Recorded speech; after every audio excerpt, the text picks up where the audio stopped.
احكي لنا بقى خد على قصه النداهه، ايه اللي حصل؟ ولا حاجه. انا زي ما يعني كنت في بدات انا التايكوندو وانا في تانية ثانوي. عرفته من خلال واحد معايا في المدرسه، في الفصل يعني. انت عارف التوقيت اللي بين الحصص كده ال5 دقايق دي كل العيال بتقعد تضرب في بعضها وبتاع، فده الوحيد اللي ما كناش عارفين نضربه. فجأة تلاقيه واقف كده وحط ظهره في الحيطة وعمال يلطش برجليه ويضرب فينا كلنا. ف قلت له وانت بتلعب ايه؟ انا بلعب تايكوندو. قلت له بتلعب فين تايكوندو؟ قال لي بلعب في نادي الصيد. قلت له الصيد وانا ممكن العب انا كمان تايكوندو؟ قال لي اه طبعا. مش انت عضو في النادي؟ قلت له عضو في النادي. ف قلت له طب اديني المواعيد. اداني المواعيد، رحت بقى. كان العدد قليل يعني 15 20 واحد، ولد على بنت يعني، كبار وصغيرين. كانش في بقى ناشئين كل لا حاجه لا لا لا قصص، لا ما كانش في حاجه، هي تمرينه واحده. تدريب عام. اللي عنده 7 سنين زي اللي معاه عنده 15 سنه كلهم بنتمرن في نفس المكان مع بعض كلنا يعني. بس طبعا لما بنيجي نلعب الكبار بيقفوا مع بعض، الصغيرين يقفوا مع بعض. اجنبيه شعرها اصفر. ايوه صح انا كده. ايوه صحيح. قديم انا. صحيح مش خادم من زمان برضه. اسمها كاترين. فاكرها. ايوه اسمها كاترين. عمر. مش ممكن اقسم بالله. لا اصل انا اول ما قال البساط فانا جالي فلاش باك كده. افتكرت الست وابنها عطله كان بيلعب معانا برضه، بس كان صغير خالص. انا دلوقتي عرفت انت بتزن ليه على الكابتن فكرت. انت عايز الكابتن حمدي نوح تقعد تفتح معاه. لا افتكرت اصل اول التدريبات دي. المهم رحت كانت فكنا بقى ايه، العدد بدأ يكبر بقى. وانا كنت شايف بقى الناس الموجودين اللي اقدم مني بقى. اللي اقدم مني كان مين؟ كابتن عمرو سليم وكابتن عمرو خيري. يا عيني. لما بدأت ربنا يشفيه يا رب ويعافيه. لما بدأت اسمين يخضوا. طبعا اسمين كبار يعني انت وانت بتقول اسامي انا بس بتخيلهم هم كانوا ماشيين في النادي. ايوه لا ده يعني كانت قصه يعني. فانا دخلت بدأت العب.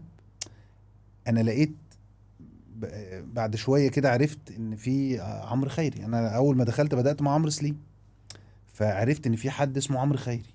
وعمرو خيري ده بطل عالم 17 سنه. كان عندي 17 سنه وعمرو اكبر مني بشهرين، عنده 17 سنه برضه وبطل عالم. ازاي يعني؟ يعني ايه ده؟ ايه الموضوع ده؟ ايه اللعبه السهله دي؟ ايه الموضوع ده؟ لا سهله ايه؟ لو هزر انت بقى ايه لما بتشوفهم بقى بيلعبوا بيضرب مش عارف اللفه اللي هي تي فريجي و360، ايه ده؟ هو بيعمل الكلام ده ازاي؟ وانا بقى ابيض، انا لسه جاي جديد، انا فريش بقى حاجه يعني حاجه كده اللي هو ايه، فاهم؟ مش فاهم اي حاجه، فاهم؟ فالموضوع كبر في دماغي، فبدات اتمرن اكتر. وبعدين بدأ كابتن عمرو سليم يقول لي انا جاي اتمرن بكره الصبح، تعالى معايا. انا وهو لوحدينا، انا كنت طويل وهو طويل، فهو عايز حد يتمرن عليه، يجيب وشه. يعني يتمرن عليه، يعني يعرف ايه يلعب معاه يعني، مش عايز حد صغير يعني. انا افتكرت انه لقى ان القماشه هتطلع. لا لسه الكلام اللي ما كانش فيه قماشه اصلا. عايز يتمرن. هو عايز يتمرن. مش مكنه. مفيش مكنه. هو كان بيمرن وبيلعب طبعا يعني في كده. وبعدين بدأت بقى يحصل بيني وبين عمرو سليم صحوبيه. وبعدين لقيته مره بيكلمني في التليفون بيقول لي احنا هنروح نجيب عمرو خيري من المطار. ده كان عنده قاعد بقاله شهر في كوريا، معسكر لوحده، وهنروح نجيبه من المطار. قلت له طب يلا بينا. وانا كان ساعتها عندي عربيه، فايه رحنا رايحين جايبينه. كان اول مره اقابل عمرو خيري. جبناه ووصلناه البيت وبعدين بدأ ينزل عمرو خيري بقى التمرين. بدأت اشوف بقى نجم بقى، بطل عالم بقى. بيبو بطل عالم، وعمرو سليم برضو بطل عالم يعني. الاثنين ايه ده بقى يعني؟ اروح فين انا بقى مع الناس دي؟ لا لقيت طبعا مستوى رهيب. فكبر الموضوع في دماغي يعني ايه. قلت وانا مش اقل بقى من الناس دي. لا مش اقل. اذا كنت انت جامد انا كمان جامد وبتاع. بدأت اتمرن جد قوي يعني، خدت الموضوع جد قوي. وبعدين كان عندنا وهم اللي بيمرنوك برضو. احنا بتمرن كله بيتمرن مع بعض، كله بيتمرن مع بعضه. فانت شايف الموديل بتاع عمرو خيري والموديل بتاع عمرو سليم بيتمرنوا قدامك يعني. الضربه دي بتتعمل كذا، فانت بالنسبه لك ده الرول موديل. انت شايف الاوريجينال. مفيش حد احسن من كده في مصر ساعتها يعني. فين الراجل الكوري بقى؟ لكن لسه مفيش كوري بقى. أوكي. انا لسه ما شفتوش. انا كل ده انا لسه ما شفتش الراجل التونجر بيتشحن. هو لسه بقى ايه يعني في منتخب بقى، هو الراجل الكوري ده بتاع المنتخب. كان في منتخب، يعني عملوا منتخب. طبعا المنتخب موجود. ولعبوا وسافروا، وكان ابطال عالم منين، من المنتخب، وسافروا.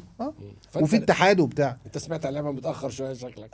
بعديهم بشويه. اوكي. بعديهم بشويه، يعني عمرو خيري يمكن لعب قبليه مثلا ب4-5 سنين، 4-5 سنين مثلا. يعني هو بدأ صغير خالص، كنت انا بقى بلعب كوره معاكم بقى وشغالين كوره يعني. يعني كانت حياتي كوره، يعني أورمان اعدادي بلعب تحت الكوبري. صح كده يعني الحياه كوره كويس. لا كوره كويس. بس. وبعد كده فبدأت بقى ايه، بروح على طول تمرين يوميا تقريبا، كل يوم تمرين، سواء بقى التمرين بتاع النادي او التمرين بقى اللي هو عمرو خيري وعمرو سليم بيتمرنوا وانا رايح معاهم. ده البرايفت اللي هو لوحده كده، هم عايزين حد، عايزين جثه يتمرنوا عليها، فانا بروح انا الجثه دي. فبدأت بقى شويه ايه، عمال بقى مستواي بيعلى، انا شايف بقى تلعب مع ناس احسن منك كمان بكتير، احسن مني بكتير. منك فبدأت انا بقى اللي هو انا عمال بشتغل جامد جدا عشان اقلدهم وابقى زيهم، لحد ما جت بطولة جمهورية كانت تقريبا في معمولة في كلية شرطة تقريبا.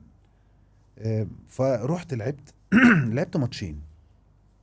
ماتش مع واحد كان حزام ازرق وانا كنت لسه حزام ابيض، انا ما خدتش ولا حزام، ما فيش ترقي خالص لسه يعني. وده كان من مركز شباب الجزيرة وكسبته.